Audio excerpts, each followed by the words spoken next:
On this episode of the Just in Time podcast with Justin Kutcher. There's the phone calls for you. Somebody wants to talk to you.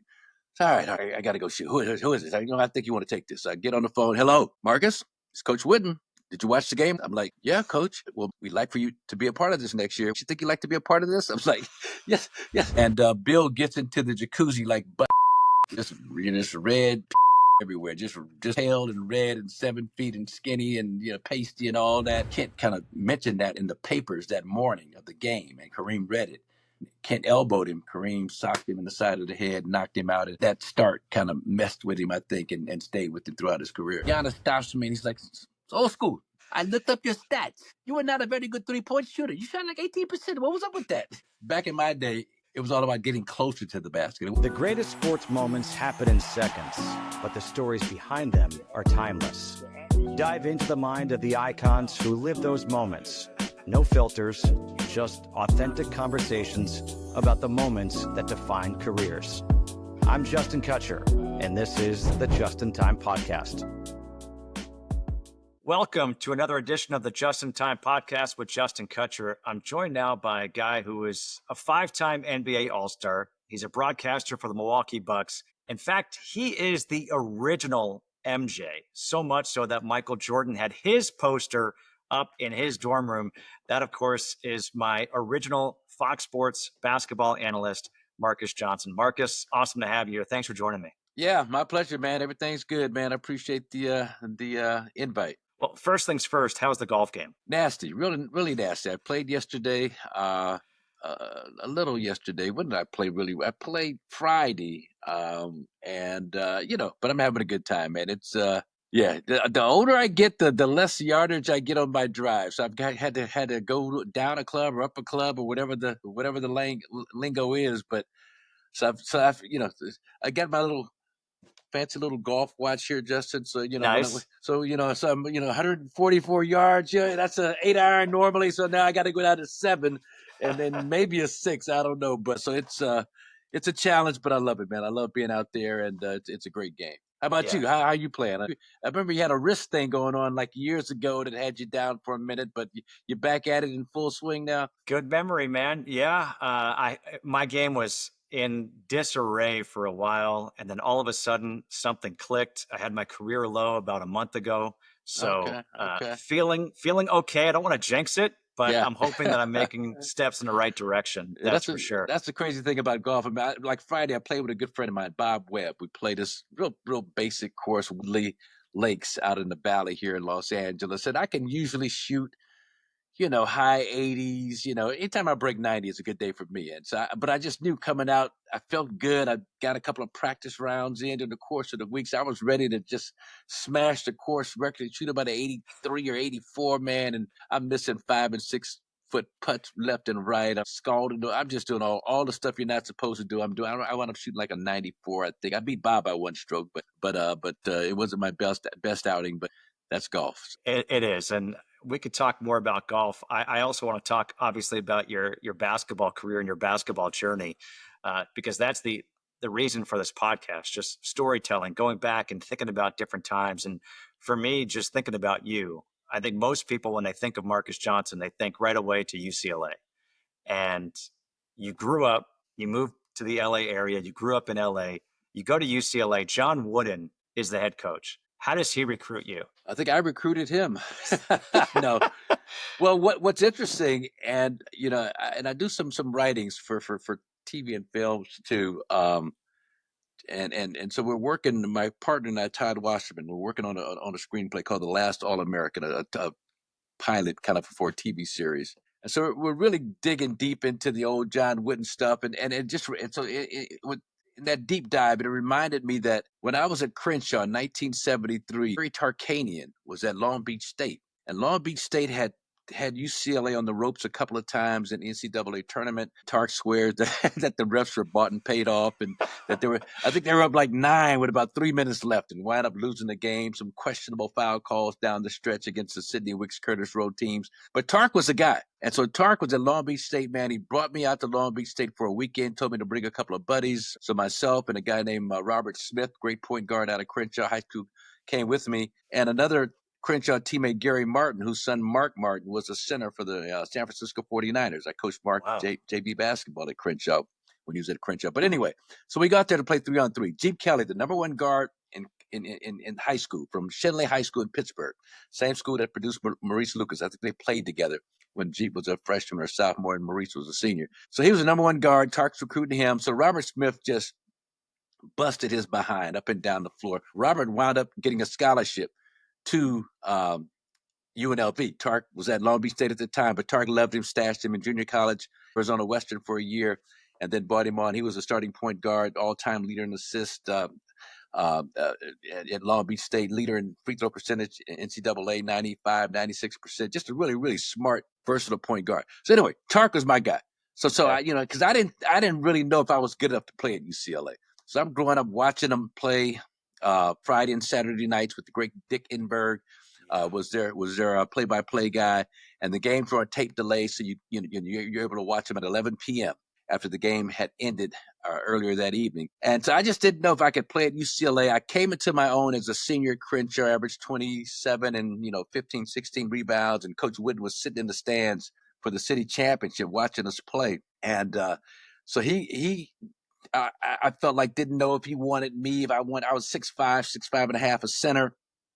On paper, even though I had a good all around game, but so once Tark left and went to UNLV, the assistant coach asked me that if Tark goes to UNLV, would you follow him out to UNLV? It's Las Vegas. I'm like, Las Vegas? What's in Las Vegas? Nobody. It's a desert.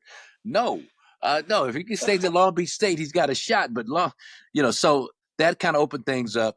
And then Coach Wooden had dinner with him at Chasen's, a great restaurant in Beverly Hills at the time. But the thing that really sealed the deal, Justin, was this move here. This is like one of the greatest recruiting moves of all times.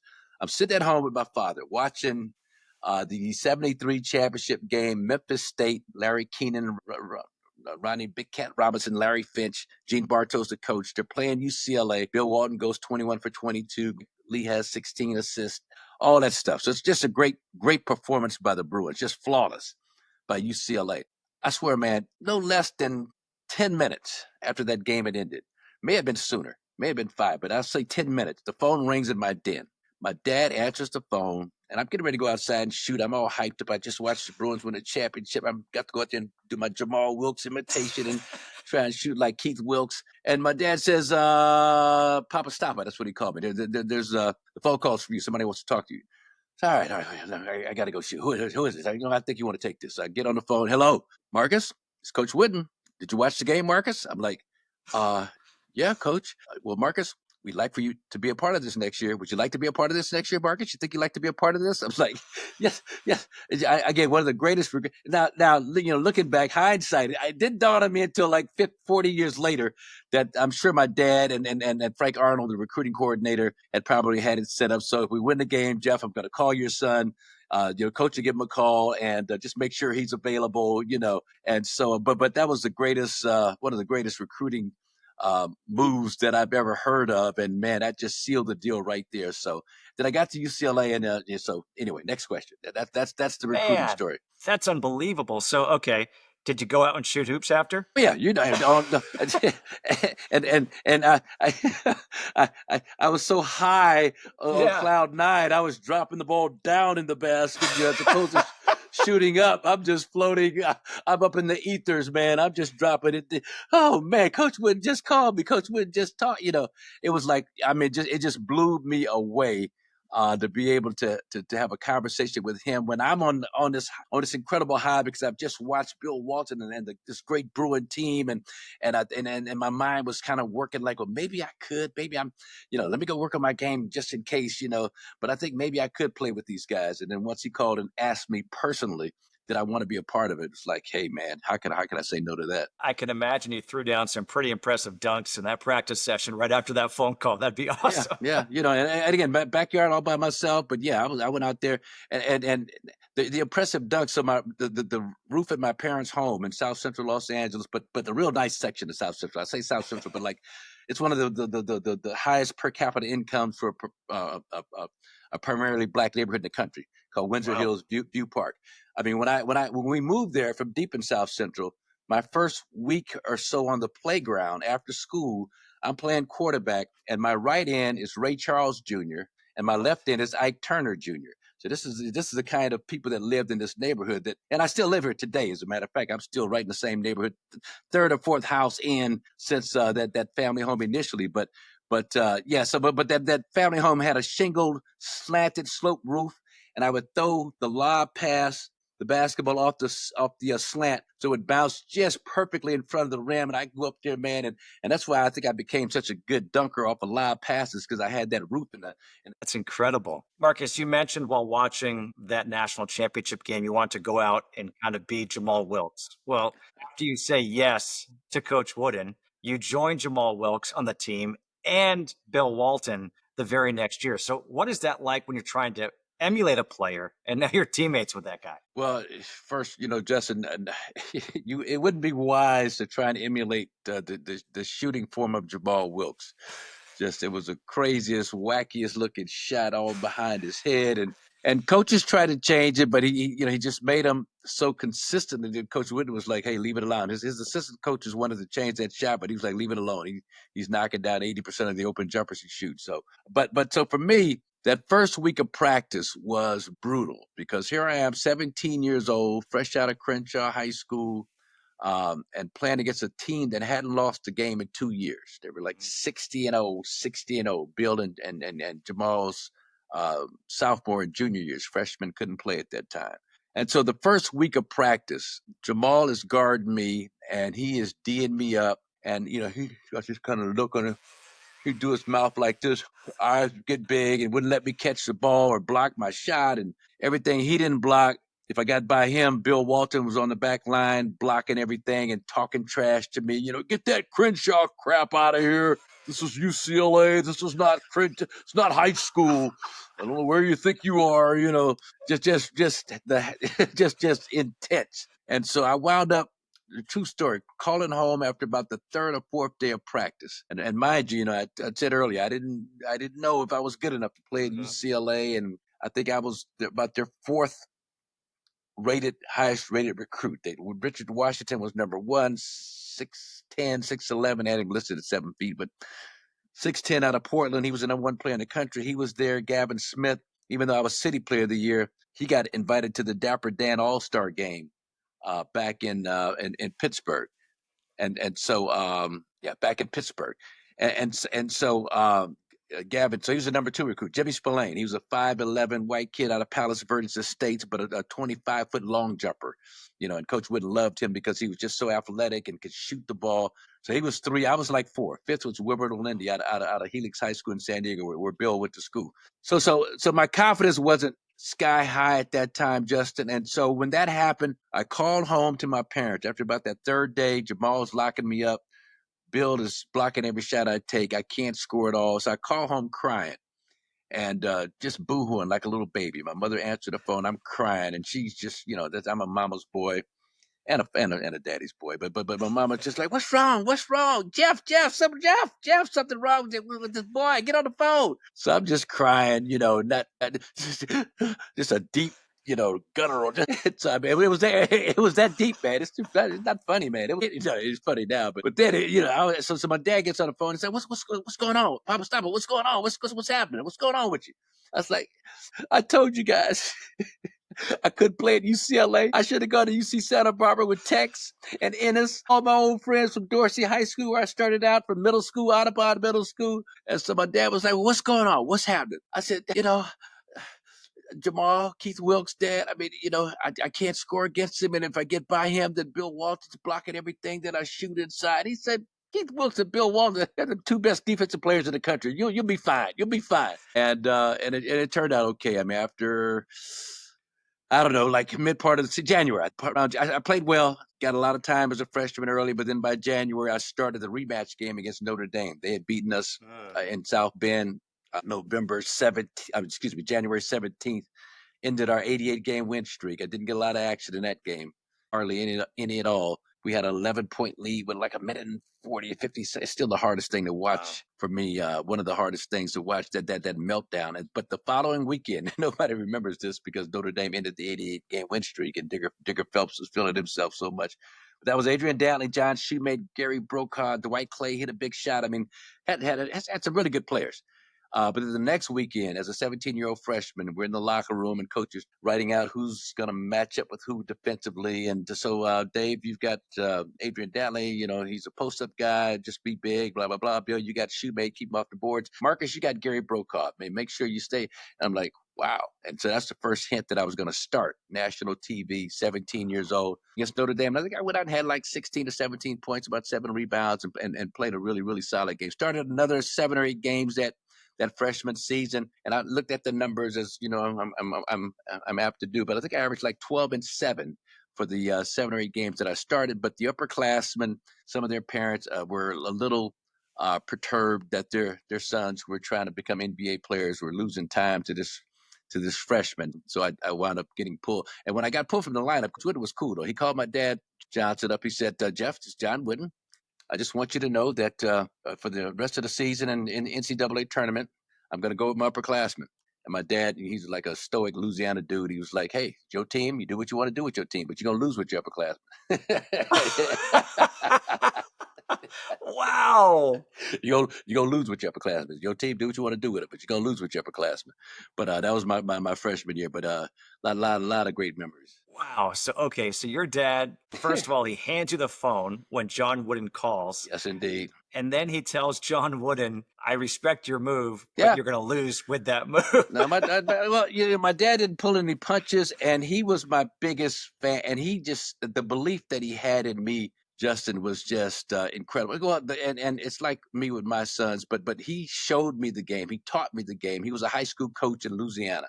And a very successful coach. And I run into players who played for him in the late 50s, really early 60s. We came out to LA in 61, and they tell me he was way ahead of his time, a real stickler for efficiency and footwork. So he really knew the game. I mean, he was a big Adolph Rupp fan. I used to do like book reports on Adolph Rupp winning basketball. So he was that kind of a father, but he was also protective. I mean, there's a great story that when I was in high school, Justin, we played against our team that we would play in the city semifinals, Jefferson High School on the east side of Los Angeles. Tough school. One of their guys, Michael Niles, wound up playing in the NBA for the Phoenix Suns for a couple of years before he's still in prison, doing a long prison stretch.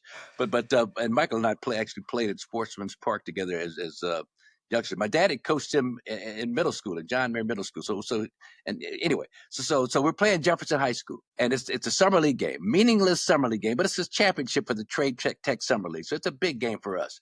And this kind of bragging rights and who's going to be the top team in the city going into my senior year. And so the game gets really, really intense. And one of our guys, who wasn't even a regular player, but there's a big fracas on the court and everybody's around each other talking and intense. And this one guy, Michael Wall, our trainer, our manager, our team manager, he had a uniform. Coach let him wear a uniform, but he didn't play. Sat at the end of the bench, but just to appease him because of the great job he did as a manager. The brouhaha kind of broke up, but Michael Wall at the back of the crowd started talking trash. You guys ain't nothing. Y'all ain't nothing. We kick y'all. And they turn around and they just start fighting. They just start jumping him. So then our guys jumped in. Now I'm standing in the middle of all this stuff late in the game, and I got my fist up, man, and I'm just waiting for somebody to come at me, but nobody comes at me, and nobody's doing anything. And I'm just in the middle of the, I'm scared. I'm panicking, but I'm ready. I'm scared, but I'm ready.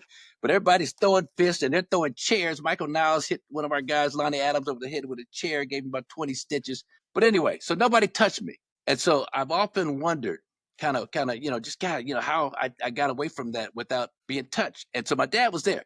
And so it wasn't until 40 years later or more, I'm talking to a good friend of mine, Brad Shure, with the coolest Korean. He went to Crenshaw, played basketball, great shooter, but I've known him since middle school. We're talking, and then I mentioned that fight against Jefferson. I said, man, that was a crazy. And he was there. He was there watching. He had graduated. He was a year ahead of me. He had graduated, but he was there watching. And so I was like, man, I always wondered, Brad, why nobody touched me during that fight. So I tell you why nobody touched you, man. Your dad was there. He was behind you. And every time a Jefferson player would come up and try and cold cock you from behind, he'd grab him by the head. He put him in a kind of a clothesline or whatever. Headlock. Yeah, headlock. He had two of them at one time. He's bumping their heads together. My dad, we lived in Bossier City near Shreveport, Louisiana. He worked at a juvenile delinquent home, and he used to tell me these stories. How he had to like bang heads together all the time when guys would try and jump him in the hallway or something. But he's a tough guy. All right, Marques, your dad was your bodyguard, that guardian angel there in that fight. When you go to play at UCLA, growing up in LA, did you know where he was each and every game on the stands? Oh, yeah. I mean, so we got 4 tickets as part of the basketball team, and they were right behind the bench. And so they were right there. I actually sold 2. For a considerable amount of money back in those days. You could do that legally in those days. My teammate Tommy Curtis had a hookup, some big movie producer, I forget his name, but met him in his office. He gave me a bunch of money for 2 of my season tickets, and I let my parents keep 2. Then the school would provide another 4 additional tickets. They call them YY seats underneath the basket. So they were still really good seats, just weren't the elite level seats. So I knew exactly where they were each and every game, and they kept those seats 30 plus years until the school wanted to make some money off of them and really sell them for like an exorbitant amount of money. They gave my parents the same cost for the tickets that they cost back in 1973, so they kept them well into the 2000s, man. And so I always knew where they were. What was it like playing in Pauley Pavilion? The Pauley Pavilion, before it was redone? Yeah, Pauley was outstanding, man. Pauley was like the cathedral. Like Pauley was in high school on Sundays, they had an open gym, and so just half court. And so myself and a guy named Tex Walker, Ricky Walker, who played at UC Santa Barbara, a couple of guys, we load up into his Ford Galaxy and head out to UCLA from South Central. And it was just the greatest experience ever, just being on that floor. It's funny, man. Coach Wooden, he's the guy that's so meticulous in terms of his approach to getting any advantage he can as a coach. And so, the Bruins love to go into this 2-2-1 press. And so when a made basket would happen, Coach found the tightest, tautest nets that he could find. These nets were just so tight and thick. The ball would just linger in the net for a good second, almost a half second, milli, whatever it is. Yes. It would just swish right through. And so sometimes at Pauley back in those days, on those rare occasions, I wasn't a great outside shooter, but when I had one of those moments when my shot was really falling, I shoot it in those nets, Justin, the ball would spin in the net and wouldn't go through the net. It'd come back out the rim. It would spin around and pop back out the basket. It was the craziest thing. I swear to God, it's absolutely true because of the tightness of the nets. But then that's when you know that your shot was really on, because you had to be all, no rim, all net, and you had to have great rotation. And when that happened, the ball would spin in the net.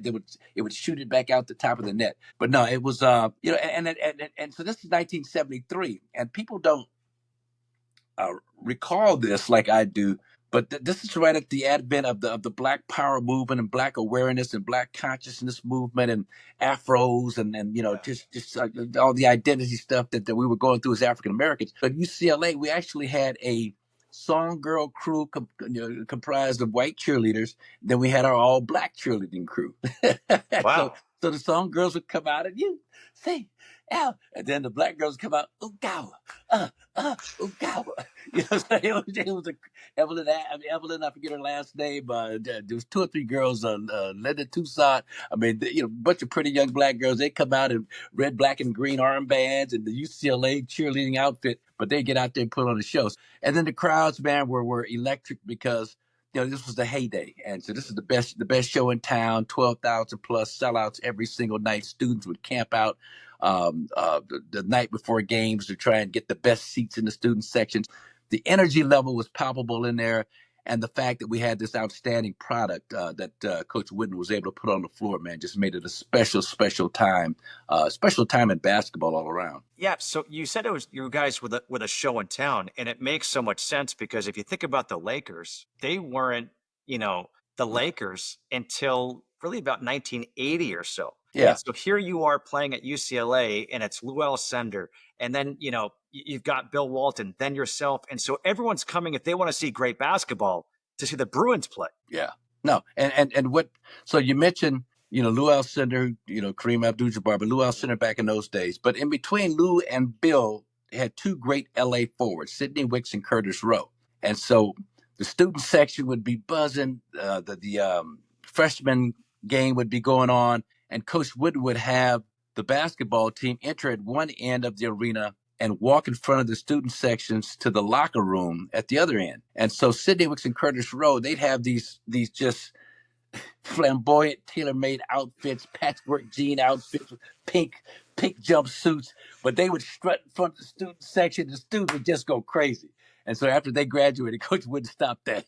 We entered from the back real quietly and without a whole lot of fanfare. But that was kind of the atmosphere of UCLA. And I used to read about that. I think I read about it in Dwight Chapin or somebody wrote a book about the UCLA days back in those days, Ben Jeff Prue or somebody. But I always wanted to kind of be like Sidney and Curtis, man. Those are my idols growing up.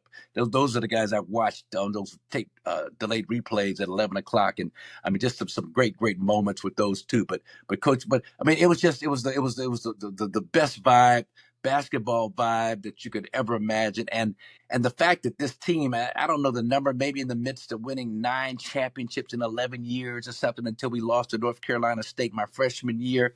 It was just an incredible run. And so the fans were just used to an elite level of basketball. And Coach Wooden's style of play was up and down, full court press, just playing at a fast tempo. So everything just kind of came together, the perfect storm of events to make it the best show in LA at that time. It's funny because in your sophomore year, you guys played against Louisville, and Denny Crum was the head coach. So you guys played, I think, in the semifinals against Louisville. Is that right? And yes, you won in overtime 75-74. You mentioned the nets being tight because Coach Wooden wanted any advantage he could have, and you played the 2-2-1 press. In high school, our 2-2-1 press was called Louisville because of Denny Crum. And I just realized now, I'm guessing Denny Crum got it from Coach Wooden. Yeah. And so I think Jerry Norman was the assistant coach. And I think Denny may have been on staff. Denny played for Coach in the early 60s. So he was a former player before he became an assistant. But I think Jerry Norman was the guy that kind of finally convinced Coach Wooden to go to a full-court press. This is when the team had Gail Goodrich and Walt Hazard at the guards, and Fred Slaughter was a 6'5" center, and Keith Erickson, another great NBA player, broadcaster, another 6'5" forward. Just a lot of quickness. And so Coach went to that 2-2-1 press, and I'm sure Denny must have gotten it from there. But that game against Louisville, 475 overtime, Junior Bridgman, the late, great Junior Bridgman, my former teammate with the Bucks, just passed away a few months back. They were running the high post offense. We were running the high post offense. Junior would come off a high post screen, catch a lob pass at the rim and lay it in. Catch a lob pass coming off a high post screen. It was like looking at a mirror image of ourselves. It was one of the weirdest, greatest kind of moments of basketball that I ever had. And to top that off, Louisville had a player on their team, Terry Howard. Terry Howard had never missed a free throw that entire season, 28 for 28. I think we were down 1 and had to foul in the waning moments of the game or overtime, whenever it was. And we had to foul Terry Howard. And Terry Howard missed the front end of a 1-and-1, which allowed us, Richard Washington, I threw a pass inside him in the post. They had a turnaround jump shot to win it. Now, to put an addendum to that story, Denny Crum had a similar guy the year they won a championship in the early 80s with Derek Smith. Derek Smith told me this story. And this guy had missed a free throw 35 for 35. Toward the end of the season, he's on the floor, and Denny Crum tells him before he goes to the free throw line, missed this on purpose. And he had him miss it on purpose because he didn't want him perfect going into the tournament like Terry Howard and have that same scenario repeat itself. Absolutely true story. So a lot of great stories in that stuff. Speaking of great stories, speaking of outfits, I mentioned Bill Walton. Yeah. There is nobody, he's unique. Let's put it that way. And unfortunately, he passed away too soon. You said Bill Walton was talking smack to you when you got there freshman year, and you imitated him so well. What was it like? How often would he talk smack? Bill. So, I mean, and it's a story that's been told 1,000 times, but it's my first day of practice. Well, it's my first time seeing Bill on campus, and this is what a PG rated show. No, this is we're good. We can do it. Okay. Yeah. So I'm walking a Bruin walk up the hills to my class, Here comes Bill speeding down the hill on his 10-speed, red hair, bandana, whatever, the tie-dye T-shirt, the shortest jean shorts you can imagine, with all of his manhood just dangling out, just these two big red balls just staring at me. And he passes by me, "Hey, brother, Marcus, welcome to UCLA, brother." That's the first time I heard him speak, personally heard him speak. But then that first day of practice, a few days later, that was the day he came in with his hair just a little bit too long, and Coach Wooden would expect everybody's hair. Had his bicycle, rode down Pauley Pavilion floor on his bicycle, came down the elevator, rode onto the floor with his bike. Coach Wooden comes waddling up to him to look at his hair, looked at his hair. It didn't say a word, just pointed to him to get out of practice. Your hair's too long, get out of here. Just pointed for him to go. And Bill's usually, this is jacked up, this is effed up, man. Personal, whatever he is being, besieged upon, and all these big words he was using. But he went down to Westwood, got his hair cut, came back about 30 minutes later and had practice. But Bill Justin was one of the greatest teammates I've ever played with. It's his intensity in practice. He loved the game. He had a passion, man, that he just made it fun. He just made it fun. And like I say, he was a trash talker the whole time through. He had the stuttering issue at that time. But you know how it is with some guys. Like I got a good friend named Homer who stutters normally, but when he's talking to a lady, she's the smoothest guy in the world. Yeah. So Brian, he was like, he's from a lady, like, hey, baby. But Bill's on the floor. He's like that too. He's talking, he pass the ball, Jamal. You're like a black hole. Give me the ball,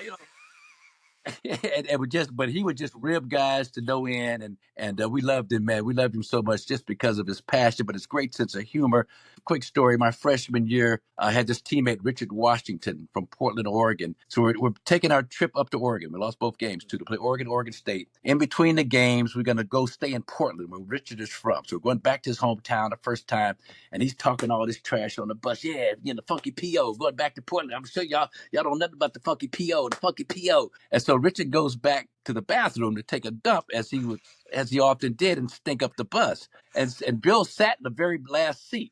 And like Richard, he'd always give Richard a hard time. God damn it, Richard, man, what something crawl up in you and died? Oh my God. And so Richard's going back to the bathroom. So Bill gets this great idea to take some shoestrings from our tennis shoes, and he actually locks Richard in the bathroom. He locks the door up and ties him in and keeps Richard in the bathroom for about an hour and a half bus ride trip. You smell your own, funky PO. You smell the funk now. And Richard came out of that bathroom. We let him out like about 5 minutes left before we got to the hotel in Portland, man. He was incensed. But that was Bill. Practical jokes, man. Just great humor. Love music, man. And just intense. But he was the kind of guy, Justin, that even years later, whenever I would ask him to do something, my son Josh had an opportunity for us to make a bunch of money. And Bill didn't play golf, but it's like, the guy's having a bachelor party, Dad, and he'll pay a bunch of money for you and Bill to show up and just kind of hang out with the guys. And I called Bill up, told him the situation. He's like, sure.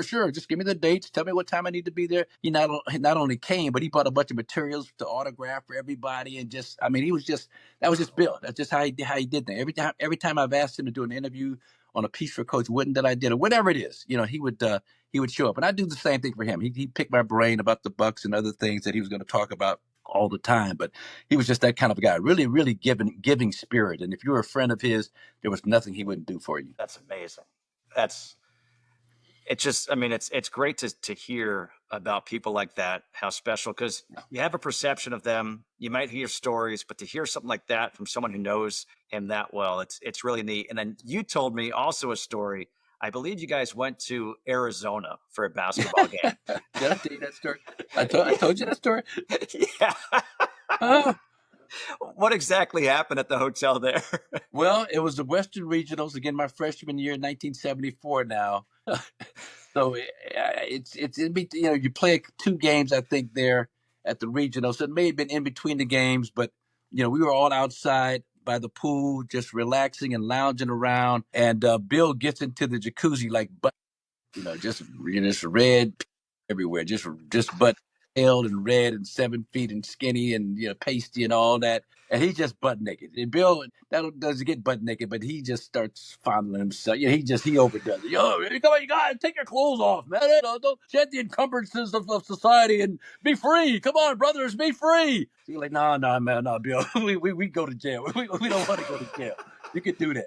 And so the hotel manager comes up to him and says, excuse me, sir, you gotta have to put some clothes on, sir. I mean, it's crowded, it's hot. It's Tucson, it's hot day. A bunch of people out there. Bill just, oh, come on, it's the human body. It's a beautiful thing. Come on, why are you getting so uptight? What are you getting so uptight about? Come on, it's a human body. Come on. And it's finally, I think Ducky Drake, our trainer, came out. Bill, you rascal, get some clothes on, But he was always pushing the envelope, man. Always. Did you ever hang out at the TP? Yeah. Oh, he would always. I mean, again, he was like the consummate host for us. And down in San Diego, he lived near the San Diego Zoo. Had this beautiful spread down there. I think he still owns it. But where all his sons grew up, but it was just all it looked like a jungle almost, just with the trees and the foliage and all that stuff. But yeah, we go down there. And for a while, every year, at least once a summer, he would invite everybody down and cook a bunch of food or have a bunch of food made up and listen to the Grateful Dead and smoke weed and play the bongo drums, and just sit around, just have a good time, man. So yeah, it was a lot of fun. Your sophomore year, I mentioned before that game against Louisville, the semifinals, you go on to win the national title, the last for John Wooden. When he retired, knowing that you were part of that final championship, what did that mean? What was the significance for you? Listen, so before we go into that, I just dug up one of the last text messages I got from Bill. This was the kind of text message Bill would send you. And I forgot what this was about, but this is what he said to me. Beautiful tribute of thanks, gratitude, and inspiration to your new city of Milwaukee. It was fabulous. You're the greatest of champions. Thanks for my life. We love you. We are so proud of you. Shine on. Be the light. Love BW. Peace, love, hope, happiness, health, and gratitude. That was like a typical text. These are like the most inspirational texts. But what was your question again? I had to find that text. Yeah, that's awesome. Thanks for sharing that. Yep. I was just wondering, your sophomore year, I mentioned that game against Louisville in the semifinals, but you go on to win the national title, and it was the last. It was number 10 for John Wooden. When he decides to retire and you realize you were a part of his last championship, national championship, what did that mean to you? Well, the way it happened it made it even more special because we had just beaten Louisville in overtime on a last-second jumper by Richard Washington, who was the most outstanding player in that tournament, 28 against Louisville, 28 against Kentucky. So we're in the locker room, and everybody's going crazy. Yeah, getting another championship, and we're celebrating Gavin Smith, everybody, Andre McCarter, great point guard out of Philadelphia, Overbrook High School. So we're going to play Kentucky Monday night for the championship. And so Coach Wooden tells us to quiet down, pipe down, or whatever term he used. But I think pipe down. I want to say something to you guys. So he proceeded to go into like how this has been one of the best experiences he's ever had as a coach. This group, I mean, you guys have just been a joy to coach. Just no problems. You've done everything I've asked you. This is like 4 years after Bill, Walton. Right. So they were arrested as a sophomore for shutting down Westwood Boulevard anti-war protests. And Coach, I've got to smoke weed because I need to relieve the pain from my knees. And Coach is like, well, Bill, you can do what you want to do. We're gonna miss you, but if you want to smoke weed, I can't stop you. So after all that, he had a bunch of guys who were just really, really focused on basketball. Young guys, myself, Richard Washington, great senior leader in the late, great Dave Myers, Pete Turgovich, Andre McCarter. I talked about him from Philadelphia, Overbrook High School, same school as Will Chamberlain. But so we're in the locker room where we're just going crazy. Coach tells us to be quiet, and he just proceeds to launch into how he's thought about it long and hard. And Monday night against Kentucky will be the last game that he'll coach in college basketball. And so he leaves out the locker room, and Andre McCarter, I'll never forget this, from Philadelphia, real demonstrative with his hands, and all that, the East Coast guy. He's like, yo, guys, look, come here, everybody, come here. Look, there's no way in the world that we're going to let Coach go out and not be a national championship. No way in the world. We got to do this Monday night. And everybody's like, yeah. And so Monday night against Kentucky. Now, the funny story is that, that year I had hepatitis, and at the start of the season, missed a couple of games. Wasn't supposed to play that year. I lost like 20 pounds just in about Wow. 7 days, like 2 days before October 15th practice started. I think it was like Friday the 12th or something. I forget the exact date, but I got really, really sick. So I wasn't supposed to play. And so coach had me on a minutes restriction, and I played well in the tournament against Arizona State, the Western Regional Finals. I had 35 against Arizona State and Lionel Hollins and that crew. 12 rebounds, great game to get us into the Final Four. Louisville, I played okay. I think 10 points, 11 rebounds. Against Kentucky, they had a big Rick Roby, Dan Hall, a guy named Guyette, a bunch of guys, 6'9", 6'10", 250. Dan Phillips, Mike Phillips was his name. Jimmy Dan Conner, the guard, and then Kevin Greavy was a great. He had 34 against us that game as a shooting guard. But so that game, man, I felt okay, and I was playing okay at the beginning. But then coach put a seldom used backup center, Ralph Drollinger, 7'2", out of San Diego, and he was Bill's backup, and Bill would just. Ralph was just a staunch Christian, and Bill would just ride him mercifully. Called him luggage because he always traveled when he had the ball. Come on, luggage, come with me, luggage. But Ralph came in, man, and played the game of his life. He was blocking shots and rebounding and gave somebody an elbow, which was, that Ralph wasn't that kind of a guy. He was like Fellowship of Christian Athletes and, turn the other cheek. But he got in that game. He wasn't turning nothing. He was trying to knock heads off. And he played inspired basketball. And he wound up being like kind of the unsung hero of that game for us. So I wound up on the bench. I wanted to play. I did play 28 minutes, which coach kind of humorously kind of reminded me of on a flight we were taking together back to New York City.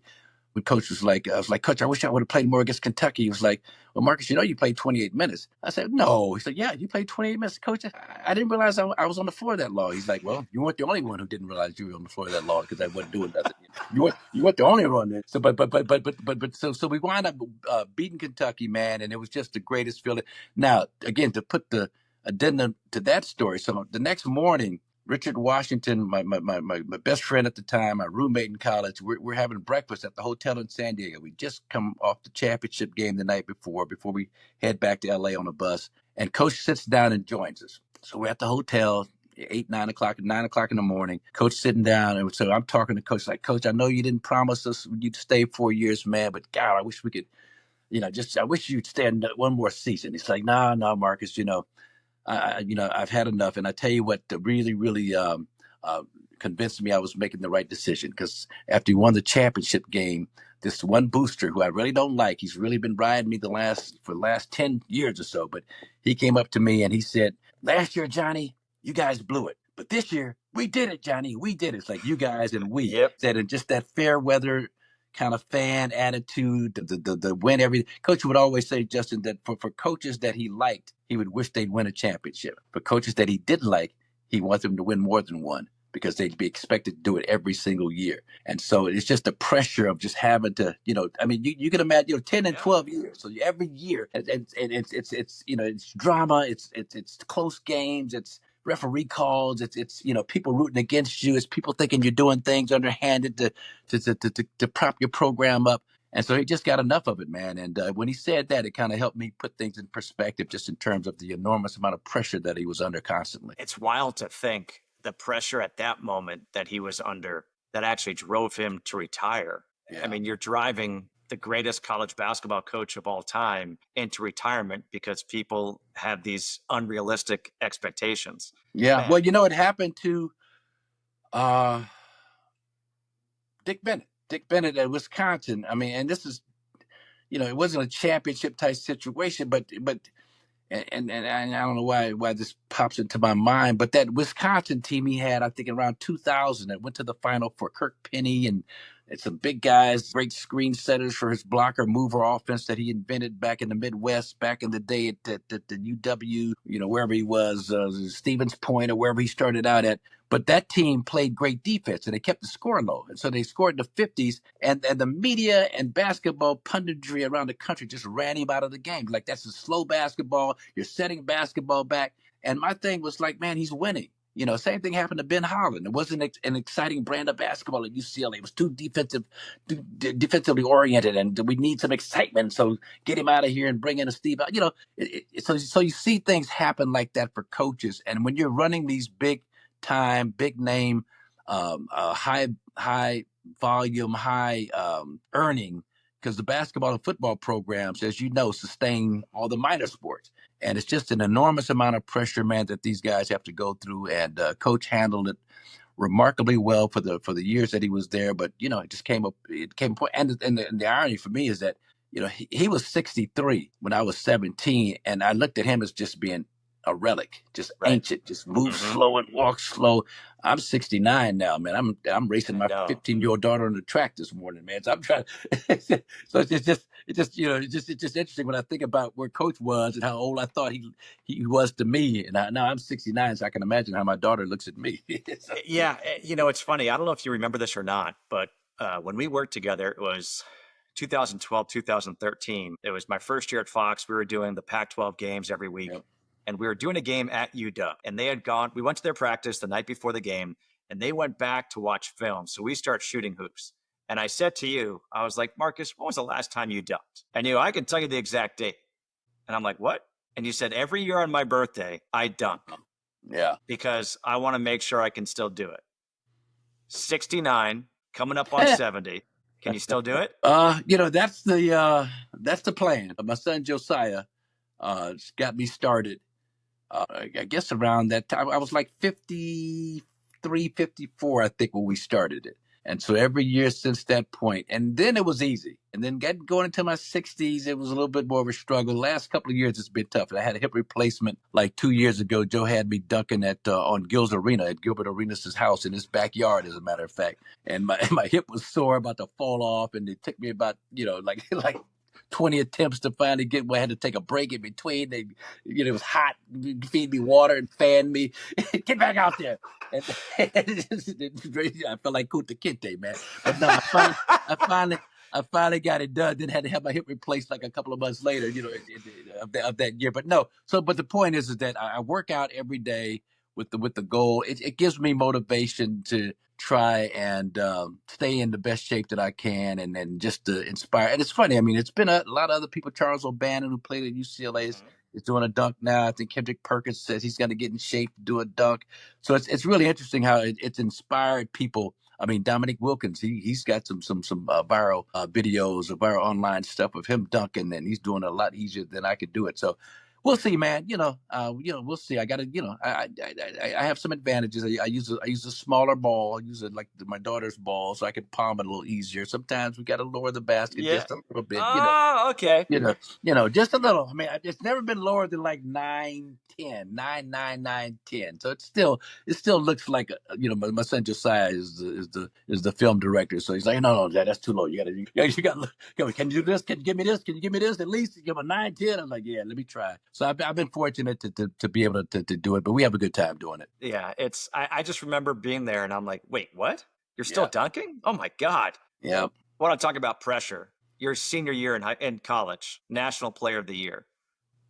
What did that year feel like for you? At what point did you realize, yeah, I can play? I'm one of the best guys in the country. Well, I mean, so to give you the backstory, I was gonna go pro my junior year to the Denver Nuggets, and they had flown myself and Richard Washington, my teammate, down to Denver to watch the Nuggets with David Thompson and Bobby Jones and Larry Brown as coach play against Dr. J and the New York Nets at that time. Brian Taylor and Dr. J and Larry Keenan and that great team. So it was like an aerial display like I've never ever seen in my life between David Thompson, 48-inch vert, Dr. J with the huge hands, big fro. They're dunking on each other, dunking on everybody else. And so I was going pro. Carl Shearer was the general manager, sent me the contract. I was ready to sign the contract. And then what happened was that Larry Brown mentioned it to his brother, Herb Brown, who was coaching the Detroit Pistons, who had the third pick in the NBA draft. And Oscar Feldman, their general manager, had talked to me about signing with the Pistons and offered me like 125, 150, 175, 200 for 4 years. Denver had offered me like 200 even, for 5 years, $1 million. And that was the whole, goal. Get see that $1 million on paper. So Denver, though, so Larry told Herb. Herb told Oscar Feldman. Oscar Feldman reported it to the NBA that Denver was going to sign an underclassman without him going through the proper process of a draft, a dispersal draft. And so the commissioner at the time, Larry O'Brien, Denver, that if they went ahead and signed me, that the merger was off. We're not merged. This is 1976. No merger. And this is the ABA and NBA merger. ABA and NBA, ABA and NBA. You know, all the I's. So you're the reason. The T's have been crossed. So Carl Shear called me up and told me that they had to withdraw the offer. That somehow the NBA put the pressure on them that they would call off the merger, and that was just meant too much for them and the other. I think 4 ABA teams that were going in, San Antonio and Indiana, and I forget who else was there along with Denver. But so that meant that and by that time, Justin, I thought I had to go to the NBA because there was a hardship draft. You had to apply for the hardship draft, and the NBA's rule was that you had to pull your name out like a month beforehand, and this was like a day or two before the draft. This is like right at the last minute. And so my coach at UCLA, Gene Bartow, was like, well, let's call up Walter Byers, the head of the NCAA, and see what he has to say.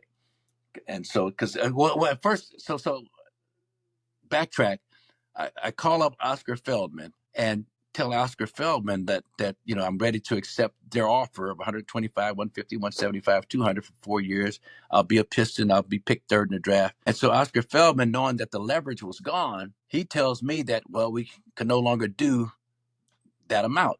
Now we can pay you 90, 95, and 100 for 3 years, wow, non-guaranteed, And so I'm just like, wow. So that was my first taste of how business leverage and how that whole thing operates. So I'm just like blown away. I'm just like, wow. Denver withdrew the offer. Detroit, now they're like lowballing me, and I don't have any options. So my coach Gene Bartow was like, well, let's call. I talked to my coach Gene Bartow. I love him to this day for this. Let's call up Walter Byers and see what Walter has to say. He calls up Walter Byers, gets him on speakerphone. Walter, I got Marques Johnson in my office, and his name has been put in the hardship draft, and we're just wondering if there's any chance he can come back to college. What do you have to do? And Walter Byers is like, real matter of fact, it's like, Gene, that's an NBA rule. He can take his name out of the draft a minute before the draft to be eligible to play college basketball. I was like, wow. And so I thought about it for a day, mulled it over with my parents. And that next morning before the draft, I had to find a fax machine in Los Angeles. I got a great picture of myself and Gene Bartow and Larry Farmer. We drove all around the city trying to find a fax machine. And finally, the Herald Examiner building downtown, the Herald Examiner had a fax machine. I was able to fax my form that I was withdrawing, or letter to the NBA. I was withdrawing my name. And so I was able to come back to school. Now, that was also the first year that the Wooden Award was going to be started. They'd come up with it in 1975, but that was the first year that they were going to award it. And so, it was a lot of stuff, man. A lot of shenanigans going on. I mean, Sam Gilbert was a part of that. Who was a longtime UCLA booster from the Kareem days on forth.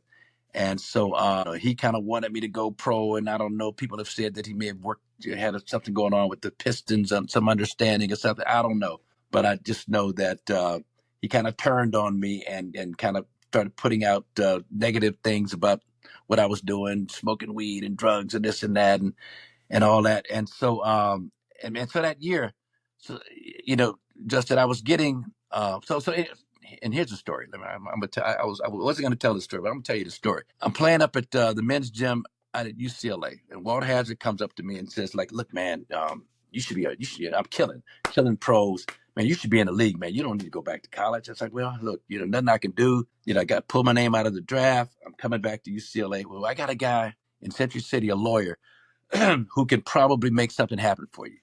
It'd be worth your while to go talk to him. So Walt and I go to Century City, go to this lawyer's office. And so I tell the lawyer, I was like, look, man, I got to call Sam Gilbert because I want him to know that we're having this conversation. He's my guy. He's represented me on all these discussions with the Pistons and the Nuggets.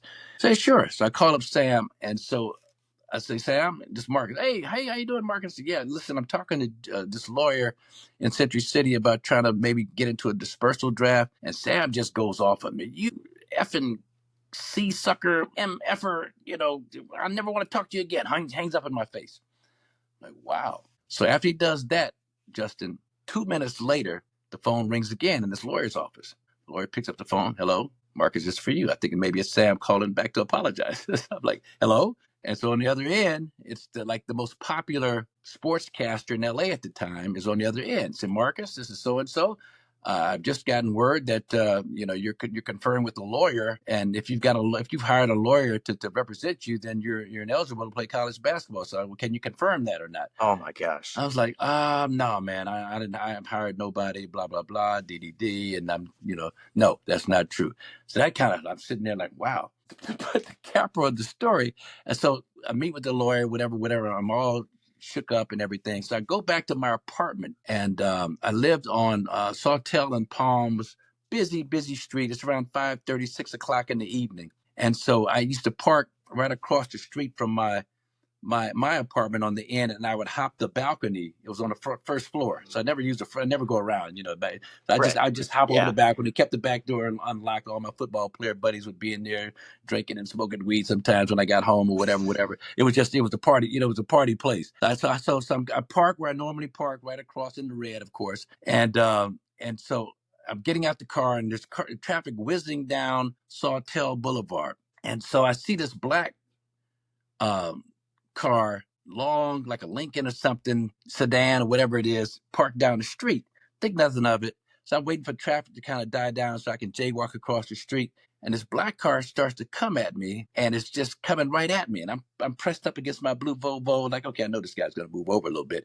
He just comes at me. He never moves until the very last minute, and the rearview mirror on the side actually grazes me on the stomach. He got so close.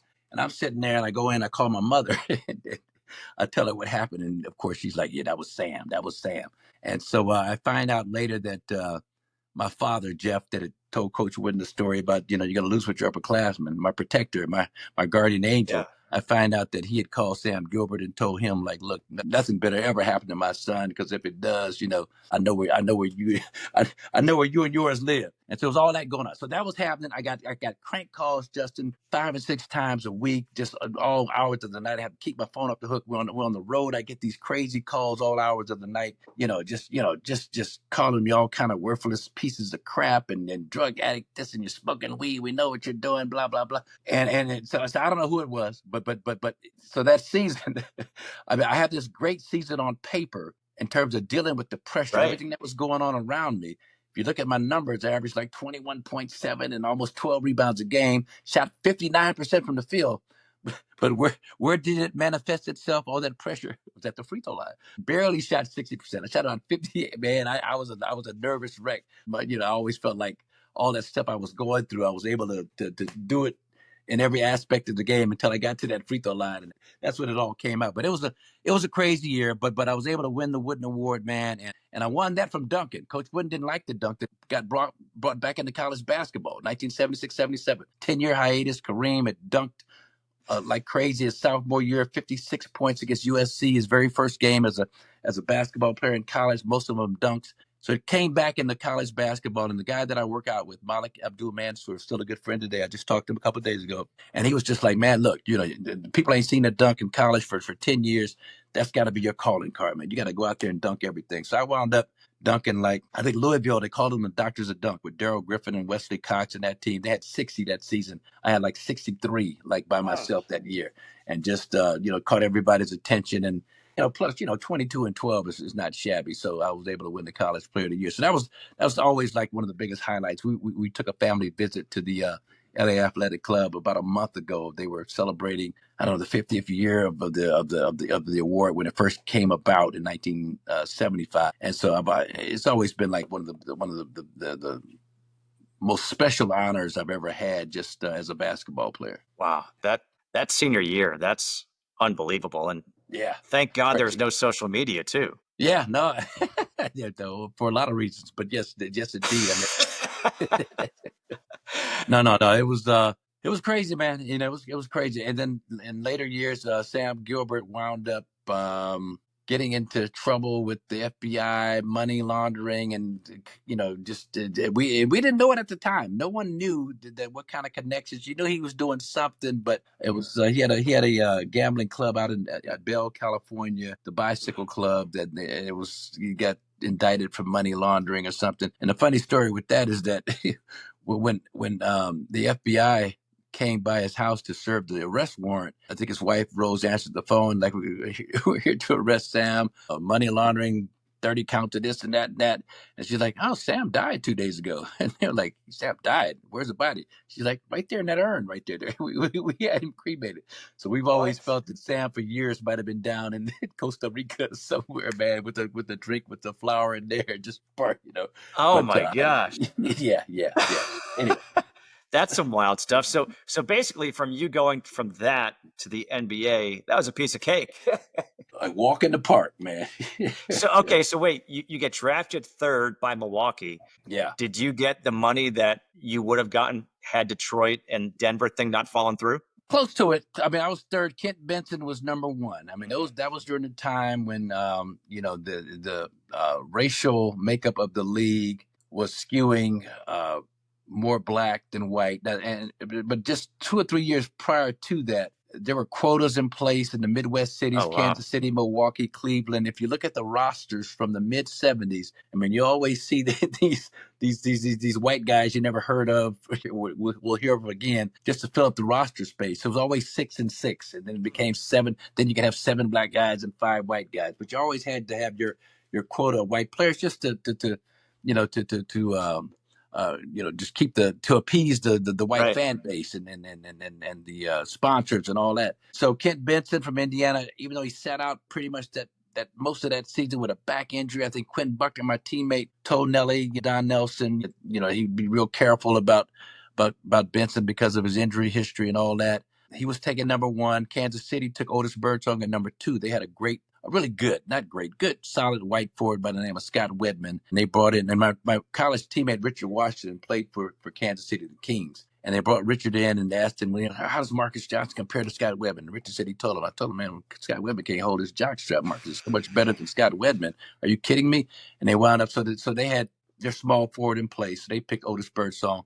I wound up going number 3, but I wound up getting more money than the number 1 pick, Kent Benson. So that, and my agent at that time was low on the totem pole of the Donald Dell agency, ProServe. And wait, it wasn't David Falk, was it? It was David. But every time I would try and call Donald Dell, Donald was the main guy. He had represented Arthur Ashe. Arthur Ashe had recommended Donald Dell highly out of D.C. ProServe, man, you got to go with Donald Dell, blah, blah, blah. So, but every time I would call to talk to Donald, David would come on the phone. Yes, this is David Falk. I'm like, David, I want to talk to Donald. Well, Donald's kind of tied up, Marques. What can I do for you? I can handle whatever you need. Like, dang, I'm tired of this, man. And so, so David was my agent, and I remember him telling my mother in a meeting before the draft about how the order was going to go, and he made the comment to my mother, Louisiana, but strong, intelligent, master's degree in library science from USC, second black woman to get that degree from USC. And so he told us in a family meeting, he just like, well, Kent Benson's going to go number 1 because he's white. And my mother just went off on just, we know he's white. You ain't got to tell us that. You ain't, what you think we don't know he's white? We know he's white. And I felt so embarrassed. Oh, Basha, I felt so embarrassed for David Falk, but that was the way she was. And so, so I went number 3, and so that was crazy. And the even crazier part was the first game was when Kareem punched Kent Benson. That was my first game as a rookie with the Milwaukee Bucks. We played the Lakers on opening night in Milwaukee, and Kent Benson had made some comments, and I found out in later years that Nelly had kind of put Kent Benson up to, you got to go out there and play a physical, Kent. You got to bang him. You got to elbow him. You can't back down. You got to show him you're not going to take any crap. And so Kent kind of mentioned that in the papers that morning of the game, and Kareem read it. So Kent elbowed him. Kareem socked him in the side of the head, knocked him out. And Kent was going to be a really solid player, maybe not a great all-star caliber, but he would have been a good 17-point, 8-9 rebound a game guy. That, that start kind of messed with him, I think, and stayed with him throughout his career. Different time, no doubt about it, than what the NBA is today. But this is how small of a world it is. I now play golf with David Falk. Do you really? Okay. Yes. Wow. So we play golf together when I was in Maryland with the Wizards. And we met, we did a talk together, and he's like, Justin, let's play golf sometime. I'm like, yeah, I'd love to. And so we now play golf, and it's just funny. The only reason why I knew it was because when you said Donald Dell was law school, like classmates with my professor from college, who was like my second family. And he would tell me stories about Donald Dell. Then it was David Falk telling me about Donald Dell. I'm like, wait a minute, this is all intertwined. And of course, David Falk went on to be the agent for Michael Jordan and a bunch of other guys, you included. Wow, this is Well, Michael Jordan. I mean, that's where he really made his claim to fame, and that was always like my little funny aside. I'd say, I had the keen business acumen to fire David Falk. Because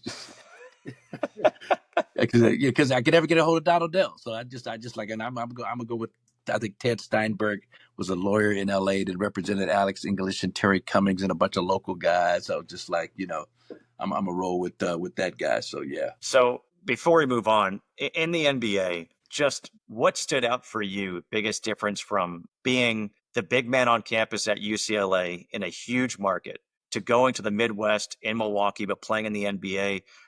Again, like you at UCLA, the Bruins, they were the big show in town in the big city. Was it like a drop off when you got to the NBA? Well, it was going to Milwaukee. I mean, the only frame of reference I had of Milwaukee was from Tom television. McGuire? The television. It was, well, not yeah, well, that too. I mean, I kind of romantically wanted to be Marcus of Marquette and be recruited by Al McGuire, but he knew better than to go after LA guys to bring them back into that Midwest cold. He knew better than that, so he always would go east where he's from. But I mean, it was from Happy Days, Laverne and Shirley. They were all based in Milwaukee. It looked like a nice, Richie Cunningham and Patsy Weber and the whole crew. Ralph Mouth. I mean, it looked like a good enough place to kind of hang out and to live. I mean, Kareem warned me, anyway, he's just like, man, it's so cold back there. There's nothing to do in terms of what you're used to in LA. And man, but at that time, man, Justin, I was just glad to be an NBA player. So and there were a bunch of guys on our team, Quinn Buckner and Alex English and Junior Bridgman and Brian Winters. We were a young, up and coming team and just a bunch of great guys. But the thing was that my first year, it was as cold in Milwaukee as it had been in 20 years. I think we were below freezing for like 30 straight days, some record number of days. My second year, they got more snow than they've gotten in Milwaukee in like 40 years. So the first two winters, and people kept telling me, it's not normally this bad. You just hit a bad stretch. But you couldn't tell me. My very first season there, I bought an overcoat, London Fog from LA, little paper thin overcoat that I thought was going to keep me warm. And my teammate Lloyd Walton used to call me Garvey after Marcus Garvey. He's like, Garvey, that ain't gonna work here, man. I'm like, it'll be fine, man. And I remember one night I was leaving the arena my rookie year, the Mecca, 10,000 seater, smallest in the league. But I'm leaving the arena, and my car is parked across the street at the McDonald's that Wayne Embry owned, our general manager. So we parked there for free, walk across the street, go through the backside, get into the arena. So I'm the last one there. I get some treatment or something. I'm by myself. Streets are barren. Maybe a Tuesday night. Nobody around. Freezing cold. I got on my London Fog overcoat. So I run across the street. I'm freezing, man. Teeth are chattering. I get to my car, Justin, put my key in the lock, and the lock won't budge. I'm like, I look at the key. Is this the right key? I try it again. Fortunately, Lloyd Walton, the guy that calls me Garvey, he came zipping by in his little two-seater Benz. He rolled down his window. Garvey, what's up? I was like, I can't get my key to open the car door. I don't know what's going on. I got the right key. No, your lock just froze, man. Here, kid. He jumped out, had a cigarette lighter. Give me that. He lit the cigarette lighter, heated up the key, stuck it in, turned it, melted the ice in the lock, and I was off and running. But it's like little things like that that a West Coast guy like me had no idea how to navigate back in those days. And so now, full circle, here you are as a broadcaster for the Milwaukee Bucks. Yeah. You're back. Has it been as cold? It's been as cold at times. Not. I mean, it's global warming has been a real asset for me. But no, man. But it's so you just get smarter. I think back then everybody lived, 20 minutes outside of the city, outside of downtown back in those days. So you had to go drive down the freeway to get to games and shoot arounds. And I had so many spin outs in the ice. And, I hit the ice, Justin, I just slam on the brakes. Oh, no. Oh, no. I start sliding brakes. And then I'm just spinning around, and cars are avoiding me, but running into each other. This is on the 43 going south. Bang, bang, bang, bang. And I'm out there in my snowsuit and my knit hat on, man, and my big cowboy boots or whatever they were. And One time I broke down in tears. I was just because it was just so close to me getting hurt. I never got hurt, but just so many accidents. I was like the running joke, running gag. So, but this time around, I got smart. So I got an apartment right downtown. The Fiserv Forum is across the street, one direction. The practice facility across the street, the other direction. I walk to everything. I'm home after games in less than 2 minutes. I get my food in the players' lounge, and bam, I'm home. So it's a lot better. The cold I've been able. You get older, you get smarter. You don't get old. You don't get old being no fool, as Richard Pryor used to say. So I've gotten a lot more wisdom. So I've just put myself in a position logistically where I don't have to deal with driving in the ice and the snow during the winter. So it's actually been okay. It's been fine. Did you give any advice to Giannis Antetokounmpo? Because here he is coming from Greece, not exactly known for the cold temperatures, and coming to Milwaukee. No, I mean, he was there when I got there. Right. And so Giannis is, wise beyond his years.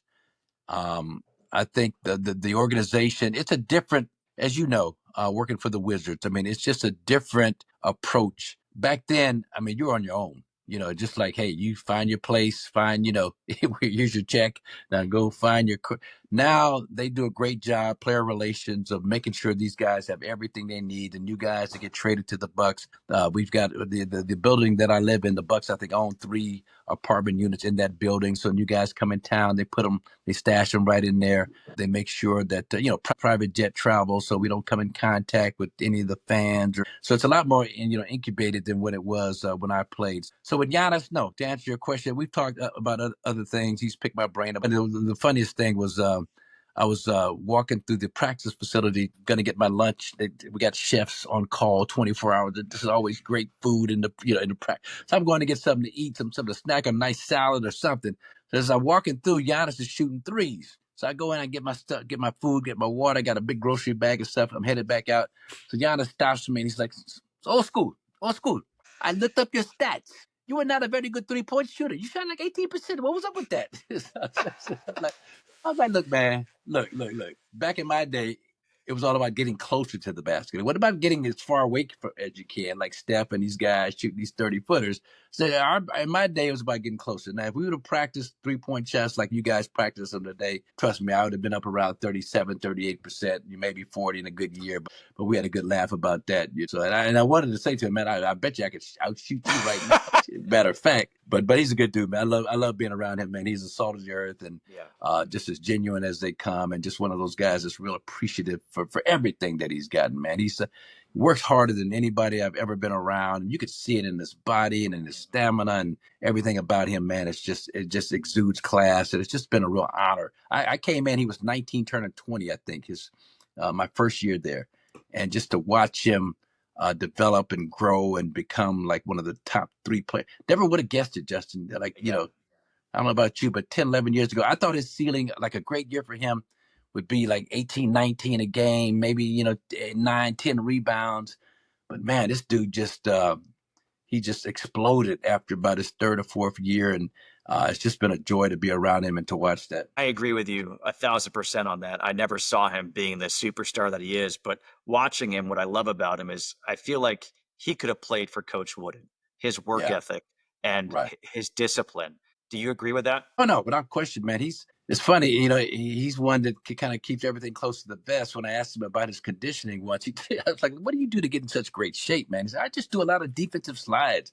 So you just slide all summer? He's like, "Yes, just slide. I just do a lot of slides." But no, but with the weight training and the conditioning that they have, it's funny in the Bucks practice facility right across the street from where I live. I'm in there every day getting food, but I'm in there all the time. I gotta walk through the weight room, park in a parking lot, got my own key to enter from the back. So I go through the team weight room, and I couldn't tell you 70% of what those machines are for. I mean, links and ropes, and it's the craziest thing. I wouldn't know where to begin if I wanted to work out. Somebody's like, "You ought to come in here and work out sometime." Like, man, I wouldn't know where to start with all these newfangled machines.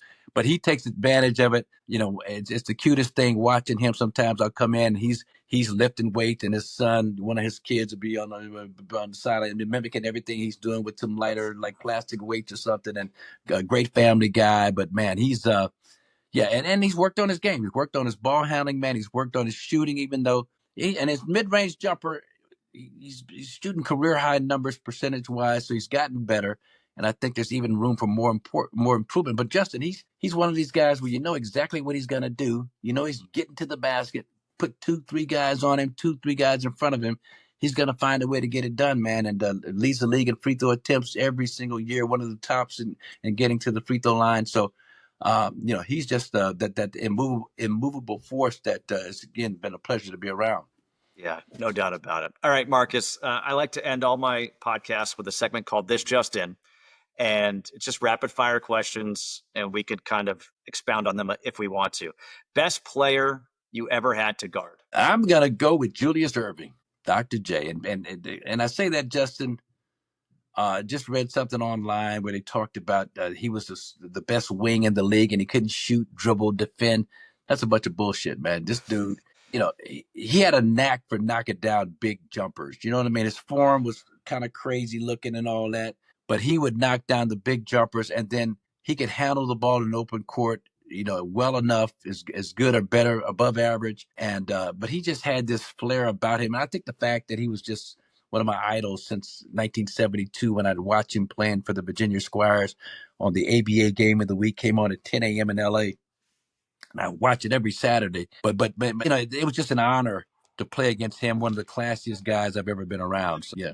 Yeah, no doubt. He's amazing. Such class. How about Yeah, the best? Power King, Larry Bird, Dominique Wilkins, the other guys that, Alex English, later years Alex, but just Dr. J, just because he's the reason for the merger. He's the reason that the ABA and the NBA merged, because of what he brought to the table as a player. And people lose sight of that when they're talking about the all-time greats. So, yeah. How about the best player you've ever seen? Oh, man, the best player I've ever seen. So that's the caveat. I've had to have seen that player. Man, that's a tough one, man. Yeah, it's hard for me to put anybody ahead of Michael. I mean, Wilt. I caught Wilt. I saw Wilt in the '60s on TV, and Wilt was a beast. But man, Michael Jordan, 6 championships. One year he was leading the league at 36 a game, and he was defensive player of the year. His best defensive player, best offensive player. But all that pales in comparison to his ability to hit those clutch shots. I've just never seen anybody with that clutch gene like that, just to knock down those game winners, and everybody in the building knows he's going to shoot it. He still finds a way to get open and then get a clean look at the basket and knock it down. The dunk, your favorite dunk in your career? Oh, man, that's a good one. That's an easy one, too. It's against my rookie year against the Knicks, and John Gianelli, who played for the Knicks, but he's playing with the Bucks, a really good passing high post center. So we had a play where he catch it at the high post, kind of high-low action. I'm down in the post, and if my man fronted me, then I would seal, release, and go to the basket. So I sealed, I think, Toby Knight, who played at Notre Dame, my rookie year. Never forget this. Wearing Beta Bullet shoes, one of the worst shoes you can wear, but they paid me a lot of money, so I rocked them my rookie year. But I'm fronted by Toby Knight. I kind of give him a little nudge out toward the free throw line. I release, go to the basket. John Gianelli throws me the pass, and it's low. So I got to reach down. My back is to the basket, catch it between my legs as I jump, and just in one motion, like, dunk it backwards. Oh. So that was number one. Number two was in a crowd against the Lakers. It's a scrum. We're battling for the ball under our basket. I get the ball. I jump up, and Kareem is right there trying to block it, and I reverse dunk on him backwards. So between those two reverse jams, but that one against Toby Knight stands out because I dunked that suckers hard. I've been looking for that dunk ever since 1977. I wish I could find that thing against the New York Knicks. That's fantastic. I'm going to save this one for last. Favorite acting role you've had? Raymond, White Men Can't Jump. Come on, that's a no-brainer. Yeah. No, and Raymond Dickens. And you didn't ask for all this, but I'm gonna give you a couple of stories anyway. So I heard about the role from a friend of mine, Silk Cozart, who also played in that movie. I think he was Robert, the security guard or something. He was one of the guys that hustled. Actually, hustled, I think, Wesley and Woody. But so he told me, like, they're looking for a basketball player to play this role of a legendary kind of ball player that we all heard the stories about. A guy out of Detroit, Reggie Harding, and he's a 7-footer. heroin problem, heroin addicted, foster care all his life, Kerry Farms for juvenile delinquency, all this stuff, man. I wrote a screenplay about him because it was just such a fascinating story, and talked to a bunch of his former teammates, and Dave Bing and Bob Lanier and Rod Thorne and Freddie Lewis from the ABA, bunch of great guys that told me he was a good person, but just had this drug problem.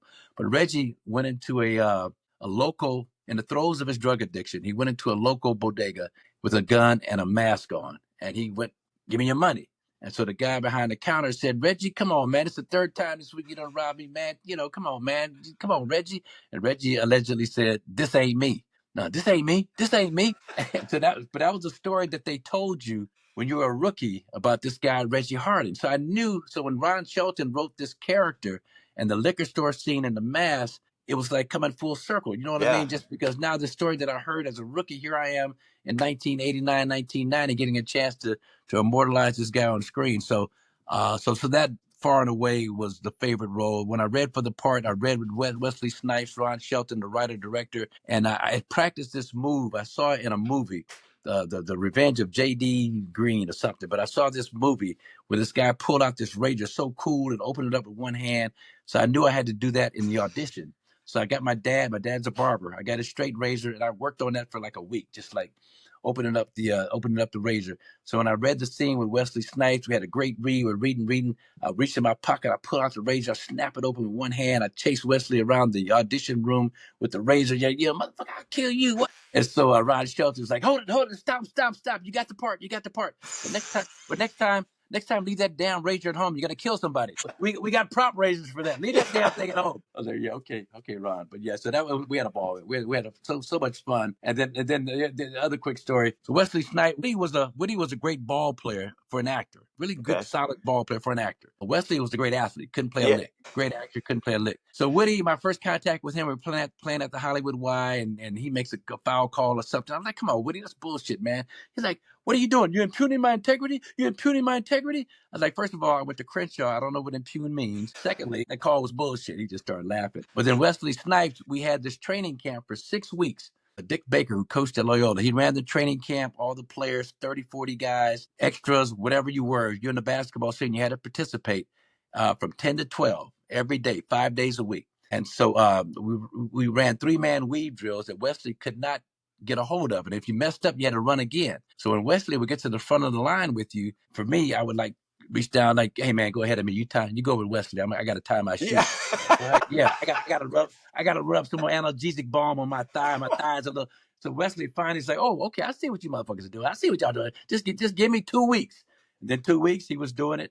But he was such a remarkable athlete, Justin. He could stand under the basket, 10-foot basket at 5'8", 5'9", whatever he is, and jump up. But he would always get 2 hands, do pull-ups, to pull his head through the rim or whatever. So he was a great athlete, but turned out to be at least passable in the basketball scenes. It's funny because he wasn't good in baseball either for Major League. They had to have a dummy for him. Well, who's this character? Willie Mays Hayes, right? Willie Mays Hayes. You may run like Mays, but you hit like shit. Oh, yeah, that's funny. That's funny. All right, here is the toughest question. When I was thinking about it, I'm like, ooh, 8 guys, ultimate dunk contest. Who are your 8 that you want a dunk contest with? Now, this is 8 guys that I think are the greatest, the best dunkers, or you want to be like, if you can put together a dunk contest for all time, the ultimate dunk contest, all time, I'm going to put you in there. Okay, so there's 7 other people in there. If your poster, which is like behind you, is on Michael Jordan's dorm room wall, you're in it. So who are the 7 others? Well, I mean, Michael Jordan. This is in no particular order. No particular order. Yep. Yeah. So Julius Erving, of course. The ABA dunk contest when he took off from the free throw line. Michael Jordan, absolutely, when he took off and did the little thing from the free throw line that he did when he won the dunk contest. Vince Carter. Listen, funny story. I was the MC for Gary Payton's wedding, and this is 2000. And so Vince Carter was just coming into the league as a rookie. Yep. And in Seattle, where Gary Payton was getting married, Gary had an all-star game. And so they wanted me to come up and MC the All-Star game and whatever. Me and Mark Curry from hanging with Mr. Cooper, we did a good job. But Vince played in that game. After the game, they had this impromptu dunk fest. And Vince was doing the craziest shit that I'd ever seen in my life. I mean, and so before the dunk contest, I'm working for Fox Sports studio show, and Kevin Frazier Yep. says, dunk contest going to be boring once again. I said, no, Kevin, you're getting ready to see some dunks you've never seen before in your life. He's like, yeah, right. I said, there's no more dunks a guy can do. I'm telling you, Kevin, I'm telling you, Vince Carter is getting ready to show you some stuff you've never seen. And this is when he went with all the, Yep. the opposite 360, all that craziness. So just to see him do that was one of the most spectacular dunk off. So we got Vince, we got Michael, we got Dr. J, we got Dominique, human highlight. Yep. We played against him his rookie year with the Atlanta Hawks. He dunked on everybody in our team except me. He didn't dunk on me because I was guarding him. So I'd overplay, he'd go back door. Help! And he went on Bob and tapped it off his thigh and dunked. And Bob didn't talk to him for 9 years after that because he embarrassed him so bad. And I talked to our equipment guy, Tom Hofer, about getting some T-shirts made up that says "I got dunked on by Dominique," and I was going to pass them out to everybody, but I thought that I didn't want to put the Hawks were. If we would have been up it was a 5-game series, we'd have been up 2-0. But we went up 2-0, then they tied it up 2-2, and I thought we better get serious and not do that. So Dominique, Vince, Michael, Dr. J. So I got 3 more, right? Oh man, that's a tough one, man. 3 more dunk shot. Okay, Zach LaVine. Yep. Just the stuff he was doing. I mean, Aaron Gordon. I mean, God, how can you not admire the dunks that he put on display in that dunk contest? Let me try to think of one more old school guy that could get up and throw it down with the best of them. David Thompson from 48-inch vert, Denver Nuggets here, and he had small hands, so he'd have to cup it. And in our day, it wasn't about the exhibitionism of dunks and doing it in a contest. It was like, could you do it in a game on somebody? Yeah. And so when these guys that I'm talking about, Vince and David and Dr. J and Michael Jordan, they're dunking on people. Not only, do they look good doing it like Zach LaVine and Aaron Gordon, the new guys, but they're doing it on people. So that's the thing that I respect the most. So to recap, the dunk contest for all time would be yourself, Michael Jordan, Dr. J, Dominique Wilkins, Vince Carter, Zach LaVine, Aaron Gordon, and David Thompson. And David Thompson with an honorable mention nod out too. I got to have my white guy in there, Brent Berry. I got to put Bones in there. I thought, was it going to be Brent Berry or Tom Chambers? Well, I mean that's tough. That Tom Chambers in game. Brent Berry, just from the fact he kept his warm-up jersey on when he took off from the free throw line. You don't understand how hard that is. I could get up and I could maybe take off an inch or two inside the free throw line. These guys that get behind that free throw line are able to get there and get to the basket and soar and do it. So yeah, between Tom Chambers and as my token white guys and Bones Berry, I think would be my 2 token white guys. And then just since you've seen him so much, Pat Connaughton, since he jumped over Giannis. Yeah. Connie's my guy. Connie's got some hops too, for sure. Hey, Marcus, I can't thank you enough for doing this. This was awesome to go down memory lane with you. The stories are incredible. I miss working with you. I remember the first time we did a game together was at Arizona. It was so easy. I can remember actually folding my legs, putting my arm up on the chair. I'm like, man, this is so much fun. I miss it. Well, I appreciate that, man. You're really good at what you do, and you make it easy. And yeah, I'm glad to see your career, your path kind of progress through the years. So you're not with the Wizards anymore, are you? No, I haven't been with them for a long time. So okay. We'll cross paths sometime soon, hopefully. Sounds good, man. All right, Justin, take care. Thanks, bro. Appreciate you. All right.